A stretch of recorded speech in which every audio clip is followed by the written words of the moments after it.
بھائیو تفصیل میں جانے سے پہلے میں تمہیداً کچھ باتیں عرض کر دوں کہ صحیح بخاری میں حدیث ہے انٹرنیشنل نمبر کے مطابق 6474 اور مشکات میں بھی موجود ہے 4812. بخاری میں 6474, مشکات میں 4812. بڑی مشہور حدیث ہے کہ امام کائنات سید الاولین والآخرین شفیع المذنبین رحمت للعالمین سیدنا و مولانا امام اعظم محمد رسول اللہ صلی اللہ علیہ وآلہ وسلم نے ارشاد فرمایا، جو شخص مجھے 2 چیزوں کی گارنٹی دے دے، ضمانت دے دے، نمبر 1 اپنی زبان کی اور نمبر 2 اپنی شرمگاہ کی، تو میں محمد صلی اللہ علیہ وسلم اسے جنت کی ضمانت دیتا ہوں. بہت بڑی ضمانت ہے، جنت کی گارنٹی. آپ صلی اللہ علیہ وسلم نے فرمایا مجھ سے لے لو اگر تم اپنی زبان کی اور اپنی شرمگاہ کی حفاظت کرنا. لہذا یہ شرمگاہ کی حفاظت کے پوائنٹ آف ویو سے آج میری باقی ساری ڈیٹیل گفتگو موجود اس حوالے سے انشاءاللہ ریکارڈ ہوگی. ادھر جتنے بھی بھائی موجود ہیں تقریباً 80 کے قریب لوگ اس حق بات کو لوگوں تک پہنچائیں، اور ویڈیو میں تو الحمدللہ ہزاروں لوگوں تک یہ چیزیں پہنچتی ہیں اور انشاءاللہ پہنچیں گی. تو میں ان سے بھی ریکویسٹ کروں گا کہ چونکہ اب یہ تھوڑی سینسٹیو گفتگو ہے، ظاہر ہے کہ سیکس کے اوپر جب بھی ڈسکشن ہوگی تو ایک سینسٹیو ایشو ہوتا ہے، اور میں نے وہ اس کے سینسٹیوٹی کو پریزنٹ کرنے کے لیے یہ ریڈ کلر کا پیچھے بیک گراؤنڈ لگایا تاکہ جب لیکچر سامنے آئے تو مجھے بھی یاد آ جائے کہ یہ وہ سینسٹیو لیکچر ہے. تو اب ظاہر ہے کہ یہ لیکچر ہر مسلمان مرد و عورت کی ضرورت ہے، تو میں اس کانٹیکسٹ میں ریکویسٹ کروں گا کہ اس لیکچر کو جو لوگ ویڈیو کے وساطت سے دیکھیں گے یا بعد میں ریکارڈنگ کے بعد کسی کو دکھانا چاہیں تو اس میں ایک ریکویسٹ یہ ہے کہ فیملی کے ساتھ بیٹھ کے اس ویڈیو کو نہ دیکھیں. لڑکے جو ہیں وہ لڑکوں میں بیٹھ کے دیکھیں، لڑکیاں لڑکیوں میں بیٹھ کے دیکھیں، تاکہ اس حوالے سے کوئی ایشو نہ ہو. بعض اوقات ایسے الفاظ ظاہر ہے وہ مطلب آئیں گے، وہ الفاظ میرے کوئی ذاتی تو نہیں ہے، وہ تو on the behalf of God and his prophet صلی اللہ علیہ وسلم ہم بیان کر رہے ہیں. وہ ساری چیزیں اللہ اور اس کے رسول صلی اللہ علیہ وسلم نے بیان کی ہیں، تو ان کو بیان کرنے میں کوئی حرج نہیں ہے. اور آج آپ کو احادیث کی سینسٹیوٹی سے اندازہ ہوگا کہ یہ کتنا اہم ترین مسئلہ ہے، اور خصوصاً آج کل جبکہ سوشل میڈیا کا فتنہ مسلمانوں کو اپنی لپیٹ میں لے چکا ہے، جو کہ اونلی پریکٹسنگ ریلیجن ہے آن دا فیس آف ارتھ اسلام، ان کو بھی اب اس اعتبار سے مسلمانوں کو بھی اس بے حیائی کے فتنے میں ڈالا جا رہا ہے. تو آج کل تو لوگوں کے پاس کتابیں پڑھنے کا ٹائم نہیں ہے، علماء کی تقریروں کا ٹائم نہیں ہے، ویسے بھی وہ اس قسم کی باتیں بچارے پبلک کے ڈر سے کرتے بھی نہیں ہیں. تو بہرحال یہ چیزیں ریکارڈنگ میں آئیں گی تو انشاءاللہ ہزاروں لاکھوں لوگوں کے لیے ہدایت کا سبب انشاءاللہ بنے گی. ہم اللہ تعالیٰ سے دعا کرتے ہیں کہ اللہ تعالیٰ حق بات کہنے کی اور اس پہ عمل کرنے کی توفیق عطا فرمائے. بھائیو یہ جو سورۃ المومنون کی 11 آیات شروع کی آئیں، ان میں 3 آیات آیت نمبر 5، 6 اور 7 میں جو سیکس کا ڈسپلن ہے اسلام کا اس کے اوپر ایمفسائز کیا گیا. اعوذ باللہ من الشیطان الرجیم والذین هم لفروجہم حافظون. اہل ایمان کی نشانی یہ ہے کہ وہ اپنی شرمگاہوں کی حفاظت کرتے ہیں، اور پھر ساتھ ہی ارشاد فرمایا گیا 2 ایکسیپشنز ہیں، الا علی ازواجہم، سوائے اپنی بیویوں کے، او ما ملکت ایمانہم، یا پھر ان کے ہاتھ کا مال جو کنیزیں ہیں، لونڈیاں ہیں وہ، فإنہم غیر ملومین، تو پھر اس معاملے میں بے شک ان کے اوپر کوئی گرفت نہیں ہے. فمن ابتغى وراء ذلك، اور جو کوئی ان 2 راستوں کے علاوہ کوئی بھی راستہ اختیار کرے گا، کوئی بھی تیسرا راستہ، فأولئک هم العادون، تو ایسے لوگ اللہ کی حدوں سے پھلانگ جانے والے ہیں، اللہ کی حدوں کو توڑنے والے ہیں. وَلِعَوْذُ بِاللَّهِ تَعَالَى. بھائیو ان آیات سے بالکل واضح ہو گیا کہ اہل ایمان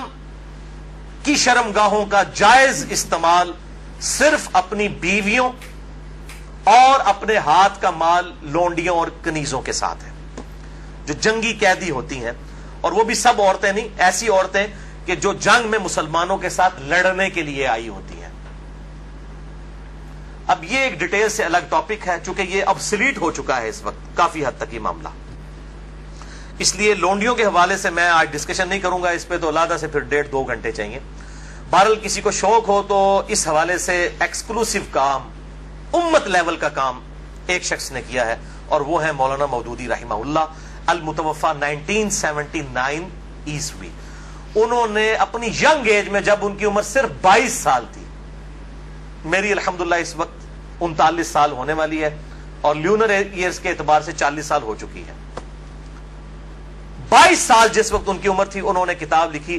الجہاد فی الاسلام، جس پہ تقریر ڈاکٹر اقبال نے لگائی تھی، اور انہوں نے کہا کہ یہ شخص مستقبل میں مسلمانوں کو لیڈ کرے گا، اور واقعی لیڈ کیا۔ تو الجہاد فی الاسلام میں انہوں نے جو لونڈیوں کا کانسیپٹ ہے، اور اس حوالے سے پوری دنیا میں فتنہ ہمیشہ اٹھایا جاتا ہے، آج کل کچھ ویڈیوز بھی آئی ہیں، مجھے بھی کافی لوگوں نے بھیجی۔ ایک وہ غیر مسلم ہے، اس وقت مرتد ہو چکا ہے، مسلمان تھا، 16 سال تک وہ مسلمان رہا، اس کے بعد وہ ارتداد کا شکار ہوا، اور اس نے مسئلہ ہی یہ لونڈیوں والا اٹھایا ہے، حالانکہ وہ بالکل آؤٹ آف کانٹیکسٹ، کچھ چیزیں کچھ اور ہیں، ان کو بگاڑ کے پیش کیا جاتا ہے۔ بہرحال الجہاد فی الاسلام پڑھیں، مولانا مودودی کی کتاب۔ اس حوالے سے جو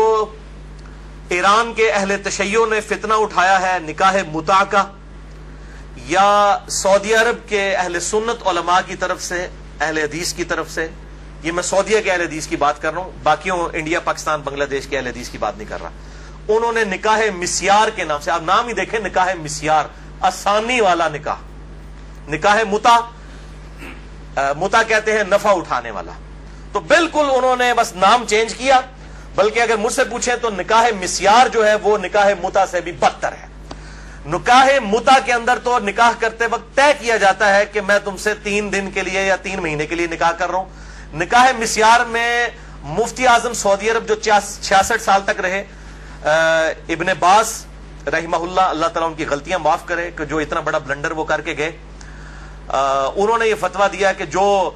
سعودیہ کے بچے پڑھنے کے لیے فارن ملکوں میں گئے ہیں تو وہاں جا کے عورتوں کے ساتھ شادیاں کر لیں، لیکن ان کو بتائیں نا کہ کتنے عرصے کے لیے رکھنا ہے، بس یہ کریں کہ جتنے عرصے کے لیے تعلیم ہے اپنے ذہن میں سوچ لیں کہ ان کے بعد طلاق دے دیں گے، حالانکہ نکاح کا مقصد تو خاندانی ایک نظام کو وجود بخشنا ہے، نہ کہ شہوت کی تسکین ہے، اس کو تو بڑا کنڈیم کیا گیا اسلام کے اندر۔ تو بہرحال انہوں نے کہا کہ جی وہ نکاح متع میں تو طے کیا جاتا ہے، نکاح مسیار میں جو ہے وہ ذہن میں سوچا جاتا ہے، غرر اور دھوکے والا معاملہ کیا جاتا ہے، یہ دونوں قطعاً حرام ہے۔ نکاح متع کسی حد تک موجود تھا، بخاری اور مسلم میں احادیث موجود ہیں، اور بخاری اور مسلم میں ہی مولا علی علیہ السلام سے احادیث موجود ہے کہ قیامت تک کے لیے یہ نبی صلی اللہ علیہ وسلم نے منع فرما دیا۔ تو یہ علماء یہود کا کردار ایسے علماء ادا کرتے ہیں، خواہ اہل سنت میں ہو خواہ اہل تشیع میں، جو اصحاب سبت والا معاملہ ہوا، مچھلیوں کے شکار والا، اس طریقے سے انہوں نے یہ جو ہے نکاح انٹروڈیوس کروائے ہیں۔ اس حوالے سے میرا ایک ایکسکلوسیو کلپ بھی ہے تقریباً 8 منٹ کا، وہ 50,000 سے زیادہ لوگ یوٹیوب پہ دیکھ چکے ہیں۔ اس کے علاوہ بھی بڑا عام ہوا میرا جو قرآنک لیکچر نمبر 52 تھا، 2011 میں ریکارڈ ہوا تھا، آج سے 5 سال پہلے، اس میں ایک کلپ کاٹ کے چڑھا ہوا ہے، آپ اگر لکھیں یوٹیوب پہ جا کر شیعہ کا نکاح متع اور سنی کے نکاح مسیار کی حقیقت، آپ یہ رومن میں لکھیں، بلکہ آپ شیعہ کا نکاح متع یہ لکھ دینا تو میرے ہی کلپ ٹاپ پہ کھلے گا، کیونکہ سب سے زیادہ کلپ وہی دیکھا گیا، تو میں نے اس کے اندر جو ہے وہ اس پوائنٹ آف ویو سے گفتگو کی ہے، آج میں اس کی ڈیٹیل میں نہیں جاؤں گا۔ بھائیو، ان 3 آیات کی روشنی میں سورۃ المومنون آیت نمبر 5 سے لے کر 7 تک بالکل اللہ تعالیٰ نے واضح طور پر فرما دیا کہ شرمگاہ کا استعمال ایک مسلمان مرد اور عورت میاں بیوی کے ریلیشن شپ میں یا لونڈیوں والے معاملے میں ہو سکتا ہے، اس کے علاوہ اس کی قطعاً اجازت نہیں، خواہ نکاح متع ہو خواہ نکاح مسیار ہو۔ تو بھائیو، جو شرمگاہ کا استعمال ہے صرف 2 صورتوں میں جائز ہے، اس میں سے بھی اب ایک صورت ہی پریکٹیکلی باقی رہ گئی ہے، وہ بیویوں کے ساتھ اور دوسرا لونڈیوں کے ساتھ۔ تو اس سے یہ چیز بھی اس کے اندر امپلائیڈ ہے کہ اس کے علاوہ جتنی بھی چیزیں ہوں گی شرمگاہ کے استعمال کے پوائنٹ آف ویو سے وہ جائز نہیں ہوں گی، اور اس میں ٹاپ آف دا لسٹ چیز جو ہے وہ یہ مشت زنی والا ایشو ہے، جو نوجوان مردوں کے اندر ایک فتنہ پایا جاتا ہے ہینڈ پریکٹس کا، اس کی بھی حرمت اسی کے اندر امپلائیڈ ہے، یعنی کوئی مرد جو ہے وہ اپنے ہاتھ سے منی نکالے اور اپنی شہوت کی تسکین کرے، وَلِعَوْذُ بِاللَّهِ تَعَالَى۔ اور اسی قسم کے ایشوز فیمیلز کے اندر بھی پائے جاتے ہیں، اس کی ڈیٹیل میں جانے کی ضرورت نہیں ہے، اشارتاً بات ہی کافی ہے۔ تو اسی کانٹیکسٹ میں بعض علماء کی طرف سے، آج کل کے کچھ جدید علماء ہیں، ان کی طرف سے فتاوی اور کچھ بزرگوں کے فتاوی پیش کیے جاتے ہیں، وہ سب کے سب بے سند اور فضول قسم کے فتاوی ہیں۔ کوئی بھی فتویٰ جو کتاب و سنت کے واضح دلائل کے اگینسٹ ہوگا وہ قطعاً ایکسیپٹیبل نہیں ہوگا، خواہ وہ کسی بڑے سے بڑے امام کا ہو، بڑے سے بڑے فلاسفر کا ہو، بڑے سے بڑے عالم دین کا ہو۔ اور اسلام کا ایک مزاج ہے حیا کے پوائنٹ آف ویو سے، وہ ہر مسلمان کو پتا ہے،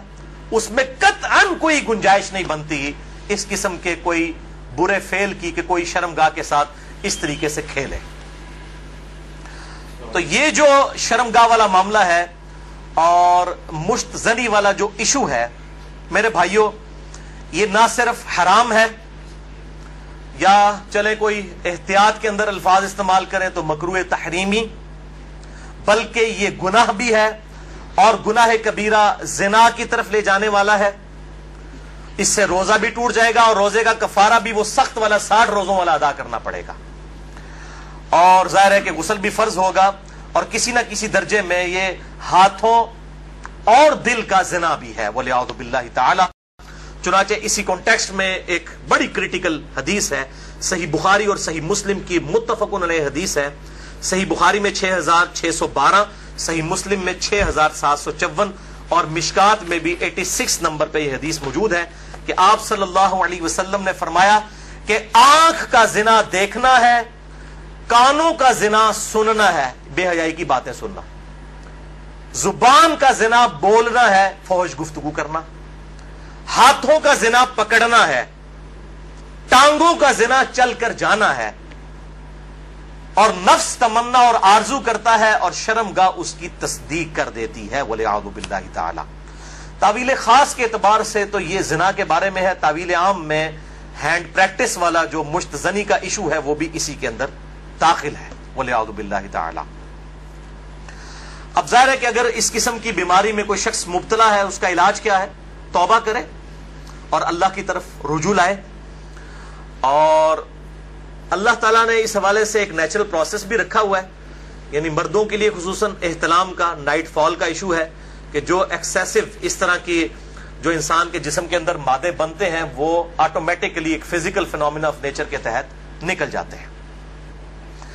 بہرحال اپنی شہوت کو کنٹرول کرنے کے لیے آپ صلی اللہ علیہ وسلم نے علاج تجویز فرمایا، سب سے بڑا علاج، اور وہ ہے نکاح۔ اور اگر نکاح نہ ہو تو پھر کیا علاج؟ اگر آج کل کے فلاسفرز اور ان جو سو کالڈ بزرگوں کے فتوے مانے جائیں تو وہ تو کہتے ہیں کہ جی آپ نعوذ باللہ جو ہے وہ مستزنی کر لیں، یہ علاج ہے۔ نبی صلی اللہ علیہ وسلم نے یہ علاج تجویز نہیں فرمایا۔ صحیح بخاری اور صحیح مسلم کی متفقن علیہ حدیث ہے، بخاری میں 5066 اور مسلم میں 3398، اور مشکات میں بھی موجود ہے 3080 نمبر۔ آپ صلی اللہ علیہ وسلم نے فرمایا، اے نوجوانوں کے گروہ، تم میں سے جس کے پاس استطاعت ہے وہ نکاح کرے،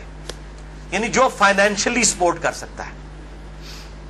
جس کے پاس اتنا خرچہ ہے کہ معاملات کو لے کر چل سکتا ہے۔ یہ فائنینشلی میں کیوں کر رہا ہوں؟ وہ حدیث کے الفاظ اس کی حفاظت کر رہے ہیں۔ اگر کوئی شخص استطاعت نہ رکھتا ہو، اسی حدیث میں آتا ہے آپ صلی اللہ علیہ وسلم نے فرمایا، تو اس شخص کو چاہیے کہ وہ روزے رکھے، یہ روزے رکھنا اس کی شہوت کو ٹھنڈا کر دیں گے۔ اور اسی حدیث میں الفاظ ہیں کہ آپ صلی اللہ علیہ وسلم نے فرمایا، اگر تمہیں استطاعت ہو تو شادی کرو، نکاح کر لو۔ شادی کرنا نگاہوں کو نیچا کرتا ہے اور شرمگاہوں کی حفاظت کا ذریعہ ہے۔ اور جو شادی کی استطاعت نہ رکھے، یعنی فائنینشلی، یہ تو نہیں ہے کہ وہ نہ مرد ہے، نہ مرد ہوتا تو آپ صلی اللہ علیہ وسلم نکاح کا تو نہ کہہ رہے ہوتے۔ جو شادی کی استطاعت نہ رکھے وہ روزے رکھ لے۔ تو یہ بالکل کلیئر کٹ ہو گیا کہ صرف روزے رکھ کر اس حوالے سے شہوت کو کنٹرول کیا جائے گا اور کوئی سورس نہیں ہے۔ اور بھائیو، سوشل میڈیا کے اعتبار سے جو آج کل فتنہ اٹھا ہے، یعنی کمیونیکیشن گیپ ختم ہو چکا ہے فیس بک، یوٹیوب کے ذریعے۔ یعنی پہلے زمانوں کے اندر تو اگر کوئی لڑکی لڑکا آپس میں کسی اعتبار سے رابطہ بھی کرنا چاہتے تھے تو کوئی رابطے موجود نہیں ہوتے تھے، لیکن سوشل میڈیا اتنا بڑا فتنہ ہے کہ کوئی غیر محرم مرد و عورت آپس میں رابطہ کر سکتے ہیں، اور میں اس پہ کہتا ہوں یہ اتنا بڑا فتنہ ہے کہ اس فتنے سے صحابہ کرام علیہم رضوان کو بھی نہیں گزرنا پڑا. ان پر قتال کی شکل کا فتنہ آیا. یہ فتنہ پنجابی والا نہیں ہے, یہ عربی والا ہے, آزمائش. لیکن بے حیائی کا جو طوفان بدتمیزی ہے, بلکہ صحیح سونامی جو ہے, اس کا عشر عشیر بھی صحابہ کے دور میں نہیں تھا.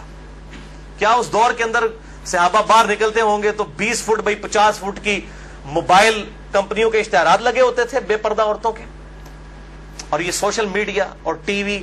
اس کے جہاں پہ پازیٹیو یوز ہے, یہ نیگیٹو یوز والا جو معاملہ اس زمانے میں تو نہیں تھا. تو اس اعتبار سے غض بصر بہت ضروری ہے نگاہوں کی حفاظت کرنا. تو آپ صلی اللہ علیہ وسلم نے غض بصر کے لیے, نگاہوں کی حفاظت کے لیے, شہوت کو کنٹرول کرنے کے لیے نکاح تجویز فرمایا یا پھر روزے. اور میں ایک اور علاج تجویز کر دیتا ہوں اس حوالے سے, پھکی والا علاج اجتہادن. کیونکہ مجھے اکثر لوگ پوچھتے ہیں, کہتے ہیں جی روزے تو رکھے نہیں جاتے, جی مشکل ہے, گرمی اتنی ہے, وہ اسی لیے تو بتائے گئے ہیں. تو میں ان کو پھر ایک علاج تجویز کرتا ہوں, اینٹی وینم. کوبرا سانپ کاٹ دے تو اس کے وینم کا علاج اینٹی وینم سے ہوتا ہے, جو کوبرے کے زہر سے تیار ہوتا ہے. پھکی والا الزامی فلسفیکل آنسر. میں کہتا ہوں میرے بھائی مجھے کئی بار فون کرتے ہیں تو پھر میں ان کے ساتھ سیدھا ہو جاتا ہوں. پہلے تو ایک دم ان کے ہوش اڑ جاتے ہیں کہ یہ کیا کہہ رہا ہے, کہ جی بڑی کوشش کی ہے لیکن یہ بری عادت چھوٹتی نہیں ہے. میں کہتا ہوں جی بہت آسان طریقہ ہے میرے بھائی, روزانہ آپ نے 1 منٹ کے لیے صرف موم بتی کے اوپر نا, اس کے شعلے کے اوپر آپ نے ہاتھ ایسے رکھنا ہے 1 منٹ کے لیے. تو میں نے کہا انشاءاللہ آپ کی عادت چھوٹ جائے گی. کہتے ہیں جی 1 منٹ کون رکھ سکتا ہے؟ تو میں نے کہا میرے بھائی 1 منٹ آپ اس کی پریکٹس نہیں کر رہے تو آپ نے تو انشاءاللہ تعالی اس گناہ کی وجہ سے جلنا ہے جا کے دوزخ میں. تو آج سے پریکٹس شروع کریں. اور بخاری و مسلم کی حدیث ہے کہ جو آخرت کی آگ ہے وہ دنیا کی آگ سے 70 گنا زیادہ تیز ہے. اس میں تو تلا جائے گا. یہاں تو ہم صرف آپ کو مشورہ دے رہے ہیں کہ آپ موم بتی کے فلیم کے اوپر صرف ہاتھ رکھ کے 1 منٹ کی پریکٹس تو شروع کریں نا. تو کہتے ہیں نا جناب آگے دیکھی جائے گی جا کے, تو اللہم اجرنا من النار. تو یہ پریکٹس کرنی شروع کریں تو انشاءاللہ تعالی خود بخود صبر نصیب ہو جائے گا. اسی حوالے سے غض بصر جو ہے, نگاہوں کو نیچا کرنا, اور پردے کے حوالے سے میری ایکسکلوسیو گفتگو ہے. یہ جو ویلنٹائن ڈے کا بھی فتنہ اٹھا ہوا ہے, اس پوائنٹ آف ویو سے مسئلہ نمبر ہے 106. کالج اور یونیورسٹیز کے لڑکوں اور لڑکیوں کی ڈیٹس پہ ملاقاتیں اور پردہ اور بے حیائی سے متعلق صحیح احکام و مسائل اہل سنت پاک .com پہ, جسے شوق ہو تو وہ دیکھ سکتا ہے.